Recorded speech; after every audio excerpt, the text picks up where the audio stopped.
Start करते हैं कुछ क्लास 9th के मैथ के कुछ बहुत ज़्यादा महत्वपूर्ण क्वेश्चन।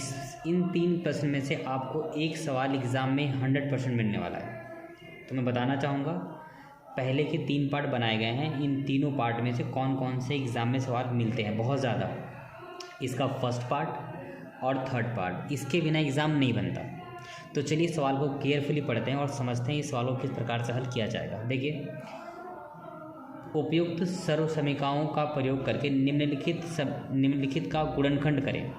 देखो, मैं पहले बता दूं, ये सर्व समीकरण क्या होती है। सर्व समीकरण क्या होती है मेरे बच्चों? देखो, सर्व समीकरण कुछ सूत्रों को कहा गया है। किसको? कुछ सूत्रों को कहा गया है। जैसे आपने सुना होगा ना, a प्लस बी का होल स्क्वायर। फॉर्मूला होता है बच्चे, a square plus b square plus 2 into a into b. समझाता हूँ, पहले करते हैं फर्स्ट वाले के ऊपर स्क्वायर, फिर सेकंड वाले के ऊपर स्क्वायर, फिर 2 लिख करके एक बार ए और फिर एक बार बी। ये एक फॉर्मूला है।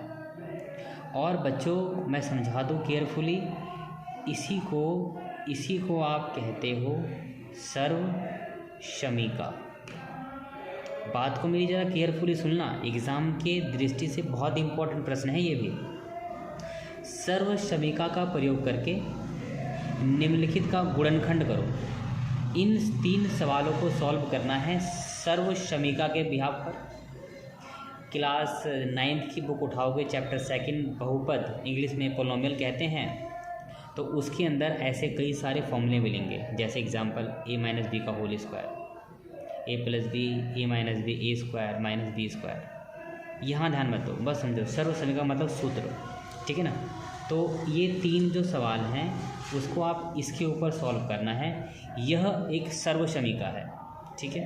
तो चलिए स्टार्ट करते हैं पहला पार्ट। देखिए, पहला वाला पार्ट है, पहले पार्ट में लिखा हुआ है 9x square plus 6xy plus y square. बात को केयरफुली सुनना, समझा दूंगा, रटा दूंगा एकदम अच्छे तरीके से। देखो, इस सवाल को सॉल्व करना है। सवाल ने कहा सर्व समीकरण का प्रयोग करना। मैं समझा दूं, ये लिखी है मैंने सर्व समीकरण, इससे सॉल्व करना, ठीक है। देखो केयरफुली सुनना, एक फॉर्मूला होता है बच्चे, a स्क्वायर प्लस 2 गुणा a गुणा b प्लस बी स्क्वायर। ये फॉर्मूला है। ये फॉर्मूला कहाँ से आया? यहाँ से आया, a प्लस बी का होल स्क्वायर, ठीक है। ध्यान से देखना, ये वाली सर्व समीकरण यहाँ पर लिखी है, मैंने इसको पलट दिया है।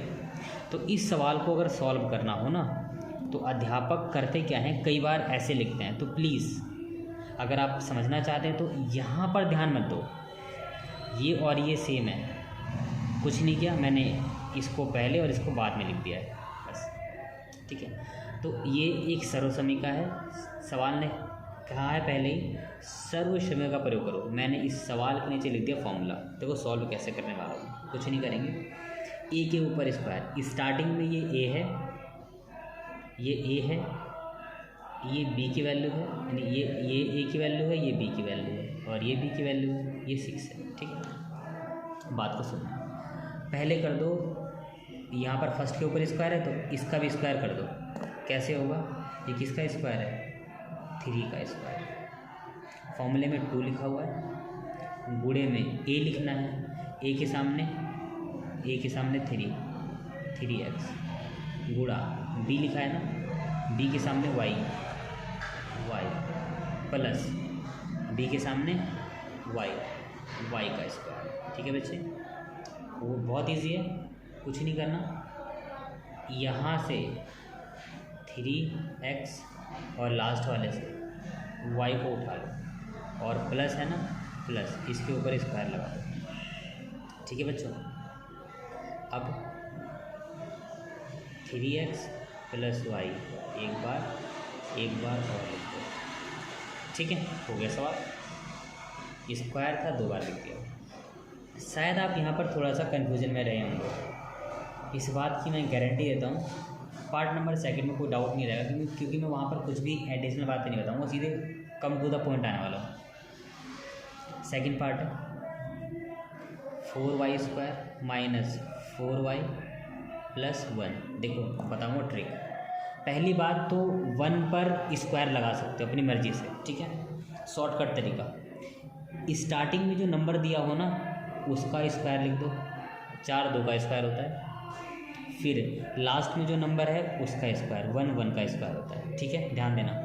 अगर बीच में माइनस है तो यहाँ लगा दो माइनस और 2 लिख दो, -2 लिख दो तुरंत, और गुणा ला के एक बार स्टार्टिंग वाला नंबर लिख दो, फिर गुणा ला के एक बार एंडिंग का नंबर लिख दो, ऐसे कर दो बस।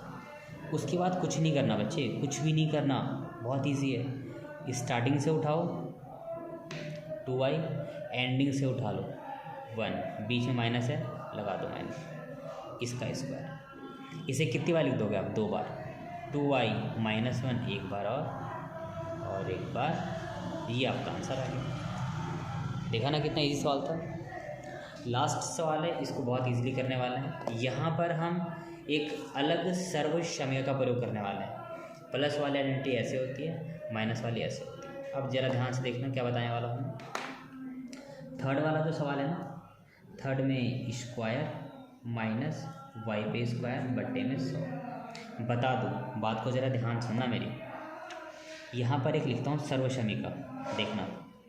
अगर x square minus y square ऐसा कोई भी सवाल आ जाए, स्टार्टिंग में भी स्क्वायर हो, लास्ट में स्क्वायर हो, बीच में माइनस हो, कुछ भी नहीं करना बच्चे। स्टार्टिंग को एंडिंग वाले को एक बार प्लस में लिख दो, स्टार्टिंग को एंडिंग को एक बार माइनस में। यही है आपकी सर्वसमय का। कब ये यूज़ में आएगी? सवाल ऐसा होगा तब। देखो, स्टार्टिंग में स्क्वायर, एंडिंग में स्क्वायर, बीच में माइनस, तो हो गया सवाल। कितना सिंपल सवाल है, देखते रहो बस, आंसर यूँ आएगा विद इन सेकेंड। देखो कैसे बताया मैंने पहले बताया, लिख लो पहले formula. X square minus y square, formula होता है बच्चे एक बार एक्स प्लस वाई और फिर एक बार एक्स माइनस वाई, ये तो फॉर्मूला हो गया, ठीक है। इसके सामने देखो सॉल्व कैसे कर देंगे।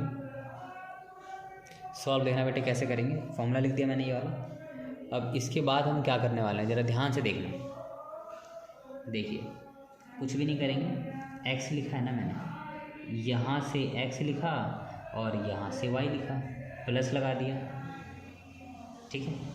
फिर यहाँ से एक्स लिखा, यहाँ से वाई लिखा, माइनस लगा दिया, ठीक है। उसी प्रकार से मैं करने वाला हूँ। यहाँ से एक्स लूँगा, यहाँ से वाई लूँगा, ये 100 है ना, 100 किसका स्क्वायर है? 10 का। एक बार लगा दूँगा प्लस और एक बार इसी में लगा दूँगा मैं माइनस। ये आपका आंसर आ गया। आई होप आपने इस सवाल को अच्छे से देखा होगा। देखो प्यारे बच्चों, मैं उम्मीद करता हूँ आपने इस वीडियो को अच्छे से देखा होगा। मैं एक बार और कहना चाहता हूँ, प्लीज़ आप इस सवाल को बिल्कुल भी हल्के मत लेना। देखो, ये जो सवाल है ना एग्ज़ाम में ज़रूर मिलने वाला है, तो प्लीज़ इसको सीख करके अपनी मैथ्स को थोड़ा सा शार्प करो, अपना बेस मजबूत करो, ताकि आने वाले एग्ज़ाम में आप सवालों को अच्छे से समझ पाओ और हल कर पाओ।